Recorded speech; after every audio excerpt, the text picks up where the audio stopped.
राज्यपाल सीपी राधाकृष्णन की जनजातीय समुदाय से अपील, शराब छोड़कर अपनाइए शिक्षा, बने आत्मनिर्भर। झारखंड के गुमला जिले के गुमला प्रखंड के अरमई गांव में शुक्रवार को विकसित भारत संकल्प यात्रा कार्यक्रम हुआ। मुख्य अतिथि झारखंड के राज्यपाल सीपी राधाकृष्णन थे। गुमला पहुंचने पर राज्यपाल का स्वागत हुआ। दीप जलाकर कार्यक्रम की शुरुआत की गई। राज्यपाल ने लोगों से अपील की कि आप हड़िया व दारू पीना छोड़ दे, शिक्षा को अपनाइए, सरकार द्वारा संचालित विकास योजनाओं का लाभ उठाइए और आत्मनिर्भर बने। झारखंड में बिरसा मुंडा की जन्मभूमि से प्रधानमंत्री नरेंद्र मोदी ने अभियान की शुरुआत की है। यह इस राज्य के लिए गौरव की बात है। विकसित भारत संकल्प यात्रा लोगों को विकास योजनाओं से जोड़ने की पहल है। सरकारी योजना का लाभ प्रति व्यक्ति तक पहुँचे, कोई भी व्यक्ति विकास के काम से पीछे न छूटे। पीएम का प्रयास है कि केंद्र सरकार की योजना लोगों तक पहुँचे। हर घर व हर गांव में बिजली पानी पहुंचाने का काम किया जा रहा है। सीएम हेमंत सोरेन ने पलामू में बीजेपी पर साधा निशाना बताया झूठ का पुलिंदा, गिनाई सरकार की उपलब्धियां।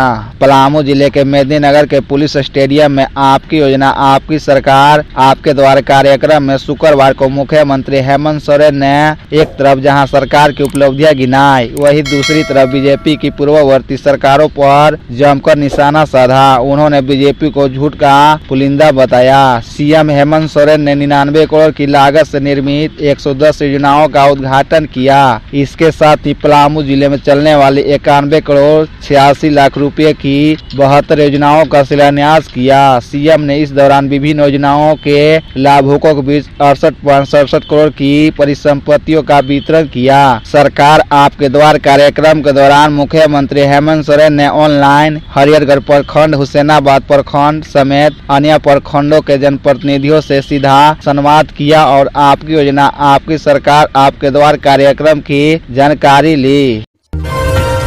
हजारीबाग में बोले अमित शाह, 2 सालों में पूरी तरह सुरक्षित हो जाएगी पाकिस्तान और बांग्लादेश से सटी सीमाएं। केंद्रीय गृह मंत्री अमित शाह ने शुक्रवार को कहा कि पाकिस्तान और बांग्लादेश से लगी भारत की 2 प्रमुख सीमाओं को अगले 2 सालों में पूरी तरह सुरक्षित बनाया जाएगा और इन दोनों ही मोर्चे पर करीब 60 किलोमीटर क्षेत्र में खुली जगहों को पाटने का काम जारी है। अमित शाह ने सीमा सुरक्षा बल के 59वें स्थापना दिवस के अवसर पर यहाँ आयोजित समारोह में की सलामी लेने के बाद अपने संबोधन में यह बात कही। गृह मंत्री ने कहा कि नरेंद्र मोदी सरकार ने केंद्र की सत्ता में आने के बाद से पिछले 9 वर्षों में भारत पाकिस्तान और भारत बांग्लादेश सीमाओं के लगभग 560 किलोमीटर हिस्से में बाड़ लगाई है और अंतरालों को पाट दिया है। उन्होंने कहा कि भारत के पश्चिमी और पूर्वी मोर्चे पर इन दोनों सीमाओं पर केवल 60 किलोमीटर क्षेत्र में कुछ छोटे छोटे हिस्से ही बचे हैं जिन्हें पाटा जा रहा है।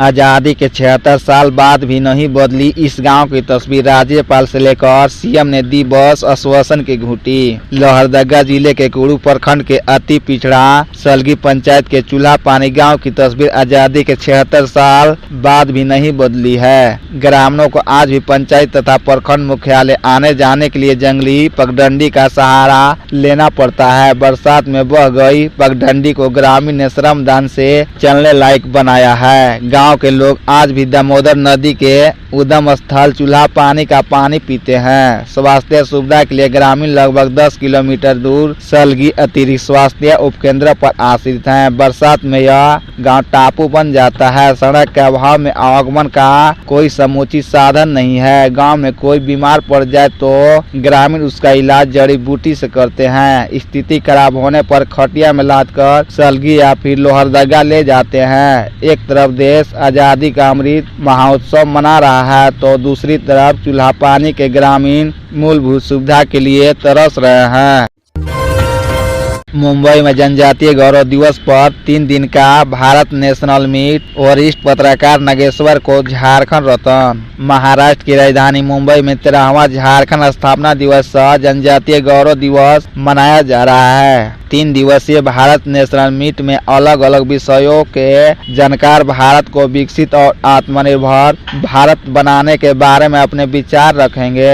प्रधानमंत्री आत्मनिर्भर भारत अभियान संगठन ने children welfare centre, college of law के साथ मिलकर कार्यक्रम का आयोजन किया है। 3 दिवसीय इस कार्यक्रम के दौरान नागेश्वर को झारखंड रत्न से सम्मानित किया जाएगा। कार्यक्रम का आयोजन 2 दिसंबर से शुरू होगा और 4 दिसंबर तक चलेगा। पहले दिन 2 दिसंबर को 3 सत्र होंगे। पहले सत्र में सृष्टि की दृष्टि, दूसरे सेशन में दिग्गज की दृष्टि और तीसरे सेशन में कलाकारों का नव भारत विषय पर चर्चा होगी।